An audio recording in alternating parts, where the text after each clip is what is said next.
Hi. Super star வந்து ஒரு 2 நாள் அரசியலை பற்றி லைட்டாக பேசினார்.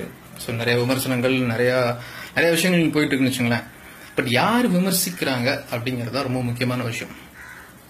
சமீபத்தில் ஆர்ஜே பாலாஜி வந்து ஏதோ பேசியிருந்தார். நான் சூப்பர் ஸ்டார் ரசிகன், அவர் 20 வருஷத்துக்கு முன்னாடி அப்படி சொன்னார், அதுக்கப்புறம் இப்படி சொல்கிறாரு, இப்போவும் சொல்லிட்டு இருக்காரு. ஒரு விஷயம், ஆர்ஜே பாலாஜி நீங்கள் யார்? இல்லை, நான் வேற யார்ட்டையும் கேள்வி கேட்க விரும்பல. உனக்கு ஐம் சாரி, உங்ககிட்ட தான் கேள்வி கேட்கணும்னு ஆசைப்படுறேன். என்னன்னா, நீங்கள் வந்து முதல்ல ஆர்ஜேவா இருந்தீங்க, அதுக்கப்புறம் பார்த்தீங்கன்னா இப்போ நடிகனாக இருக்கீங்க. ஆர்ஜேவா இருக்கும்போது சினிமாவை கழுவி ஊற்றுனீங்க. எவ்வளோ கேவலமாக திட்ட முடியுமோ அவ்வளோ கேவலமாக திட்டினீங்க. உங்களை கூப்பிட்டு வச்சு ஒரு இடத்துல கும்பிடுனாங்கலாம் நான் கேள்விப்பட்டிருக்கேன். அதுக்கப்புறம் சாரி கேட்டீங்களா இல்லையான்னு தெரியாது. உங்களுக்கு சினிமா கெரியரே கொஸ்டினாக இருந்துச்சு. அதுக்கப்புறம் பார்த்தீங்கன்னா இப்போ அந்த கேவலமான விஷயங்கள்லாம் மறைஞ்சு போய் இப்போ வந்து உங்களை ஏற்றுக்கிட்டாங்க. நீங்கள் வந்து ஒரு ஸ்டார் ஆகிட்டீங்க. நீங்கள் வந்து ஆர்ஜேவா இருக்கும்போது என்ன வெற்றி விழா, என்ன வெள்ளி விழா அப்படிலாம் கிண்டல் பண்ணீங்க. இப்போ உங்கள் போன சக்ஸஸ் ஆகும்போது நீங்கள் வெற்றி விழாக்கெல்லாம் போறீங்க. ஸோ சந்தர்ப்பம் வந்துச்சுன்னா என்ன மாறினாலும் மாறுவீங்க. இதுதான் ஆர்ஜே பாலாஜி. அது நீங்கள் ஒத்துக்கணும், இல்லைன்னு சொல்ல முடியாது. ஆனால் பாருங்க, இப்போ நீங்கள் பேசுறீங்க பார்த்தீங்களா, ரஜினி சாரை பற்றி நிறைய விஷயங்கள் சொல்றீங்க. தில் இருந்தா, அதாவது நான் ரஜினி ரசிகன் சொல்லாம சொல்லணும். நீ ரஜினி ரசிகன் கிடையாது. எந்த ஒரு ரஜினி ரசிகனுக்கும் தலைவர் மேல எந்த ஒரு பிரச்சனையும் இல்லை. உனக்கு அந்த பிரச்சனை இருந்தா நீ ஏன் உன்ன ரஜினி ரசிகன் சொல்லிக்கிற? ஏன் வெளியே வந்து அடிப்பாங்கண்ணா? அந்த பயம் இருக்கு. நான் ரஜினி ரசிகன் இருந்தாலும் அவருக்கு ஒரு கேள்வி. என்ன கேள்வி? உனக்கே உன்னை சரியா பாத்துக்கணும். நீ சென்ன வாழ்க்கையில் நீ செஞ்ச ஒரு உருப்படியான விஷயம் என்னன்னா, வெள்ளத்துல மக்கள் பாதிக்கப்படும் போது நீ நேரா போய் செஞ்ச. உண்மையில் அந்த மதிப்பு எனக்கு இருக்கு. அது உண்மைதான். அதுக்காக என்ன வேணாலும் பேசிக்க முடியாது. அந்த சமயத்துல நீ 1 கோடி கொடுத்தன்னு சொல்லி ஒரு நியூஸ் வந்துச்சு. நிறைய பேர் இப்போ நம்பிட்டு இருக்காங்க நீ 1 கோடி கொடுத்தன்னு சொல்லி. நீ கொடுத்திய 1 கோடி? நீ உண்மையிலே தில்லி இருக்க ஆம்பளையா இருந்தா, உண்மையானவனா இருந்தா, நீ கொடுக்கலன்னு உனக்கு தெரியும், எனக்கு தெரியும், உனக்கு கண்டிப்பா தெரியும். அப்ப நீ அறிக்கை விட்டுக்கலாம்ல, நான் கொடுக்கலன்னு சொல்லி.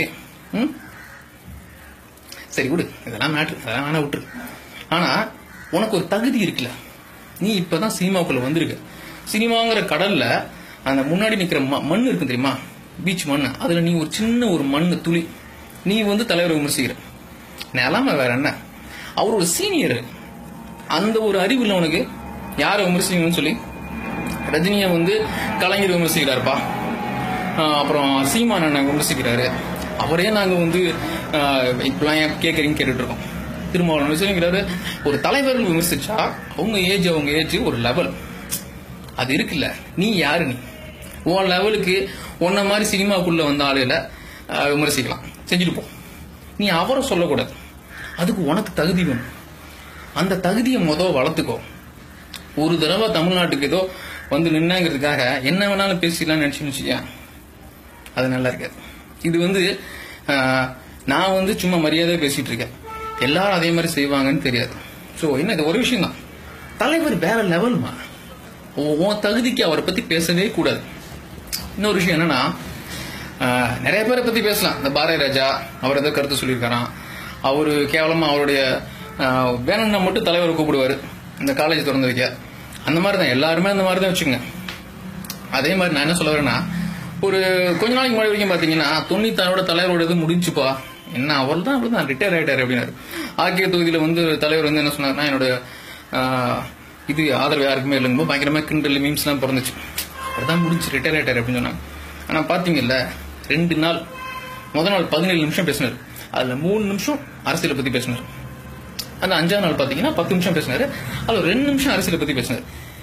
மொத்தம் பாத்தீங்கன்னா ஒரு 5 நிமிஷம் பேசிப்பான்னு வச்சுக்கோங்க. அந்த 5 நிமிஷத்துக்கு இந்த 10 நாள் பாத்தீங்கன்னா நேஷனல் மீடியா முழுக்க அபிஸ்மா பத்திக்கிட்டு அழகிட்டு இருக்கு.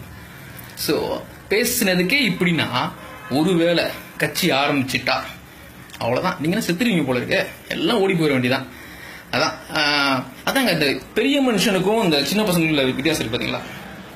நல்ல கண்ண ஐயா வந்து ஒன்று சொன்னார். என்ன சொன்னார்னா, அவருடைய கொள்கைகள் என்ன அதை சொல்லுங்க முதல்ல, அப்பதான் கருத்து சொல்ல முடியும். இதுதான் நியாயம். யார் வேணா அரசியலுக்கு வரலாம், வரட்டும், வந்து நல்லா செய்யறான்னு பார்ப்போம், அதுக்கப்புறம் விமர்சனம் பண்ணுங்க.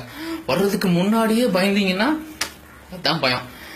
லாஸ்ட்ல உடனே ஒரு விஷயம் தான், தலைவர் சொன்ன மாதிரி இது சும்மா ட்ரெய்லர் தான்மா, மெயின் பிக்சர்னு பார்க்கலையே.